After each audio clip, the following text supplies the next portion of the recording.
This video is on subnetting. What is subnetting? How do I subnet classical IP addresses? How do I compute the maximum number of hosts per network? How do I compute the number of subnets? When would I subnet? So what is subnetting? Subnetting is nothing more than segmenting large networks into smaller, more manageable networks. We take bits from the host portion on the IP address and we create smaller networks called subnets. While this gives us more networks, we sacrifice the number of hosts we can have. IP addresses are 32-bit binary numbers with 4 octets made up of 8 bits each.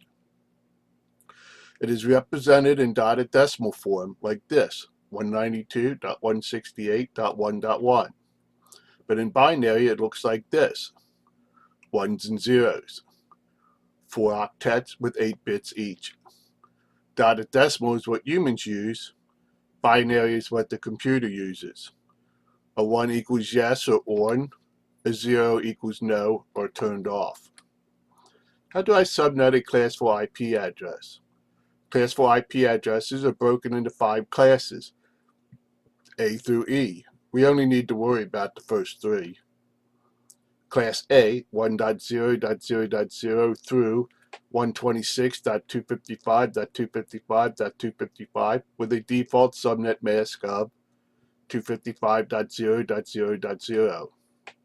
Class B, 128.0.0.0 through 191.255.255.255 with a default subnet mask of 255.255.0.0. Class C, 192.0.0.0 through 223.255.255.255 with a default subnet mask of 255.255.255.0. 127.0.0.0 through 127.255.255.254 is reserved for loopback testing. Yes, the whole class was. So this is our binary formula. It uses power of 2. 2 to the 0 is 1, 2 to the first is 2, 2 to the second is 4, 2 to the third is 8, 2 to the fourth is 16, 2 to the fifth is 32, 2 to the sixth is 64, 2 to the seventh is 128. An IP address is broken into 2 parts, network and host. The subnet mask is what helps us determine which is which. So let's take our example here, 192.168.1.5 with a side notation of 28. That's the same as a subnet mask of 255.255.255.40. We borrow 4 bits, which makes our magic number 16. So we have 192.168.1.5. Subnet mask of 255.255.255.240. We borrow 4 bits from the 4th octet. 1, 2, 3, 4. The 128, the 64, the 32, and the 16. So the magic number is 16. What does that mean? It means our subnets increase by 16. The first subnet always starts with a 0 in the host position. So the first subnet is 192.168.1.0. Simple, right? The subnet increases by 16. So our second network starts at 192.168.1.16 and ends at 192.168.1.31 because our third subnet starts at 192.168.1.32. See, we just keep adding the magic number to find our next subnet, and the ending IP address is the last IP address before the next subnet starts. Now let's remember, we can't use the first host number because it identifies the network, and we can't use the last host number because it is the broadcast. Any normal classical IP address, that would be .0 and the .255.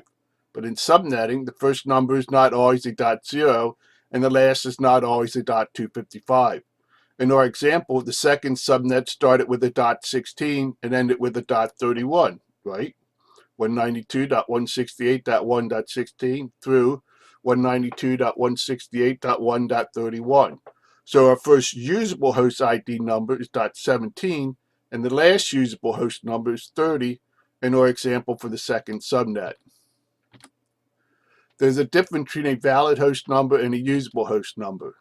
A number is valid if it is the start of or the end of a subnet. A number is usable if it can be assigned to a host on that subnet. Remember, each subnet acts like an independent network, and the host on the subnet can communicate using a switch, but any host-to-host communication outside the subnet requires a router. We take the number of bits borrowed. In this example, we borrowed 4 in the 4th octet, and use our binary formula of 2 to the 4th, we get 16.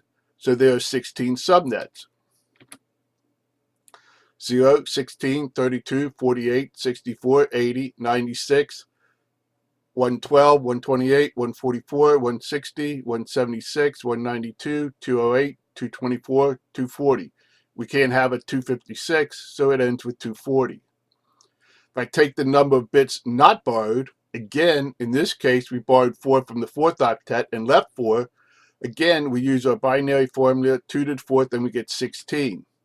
So we have 16 valid IP addresses. The first subnet, 192.168.1.0 through 192.168.1.15.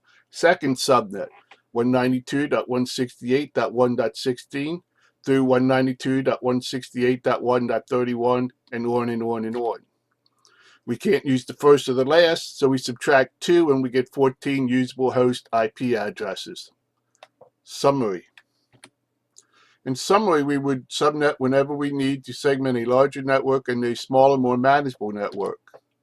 Even though we will lose some host IP addresses, we will get more networks.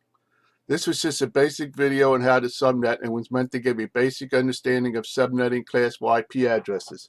Thank you for watching.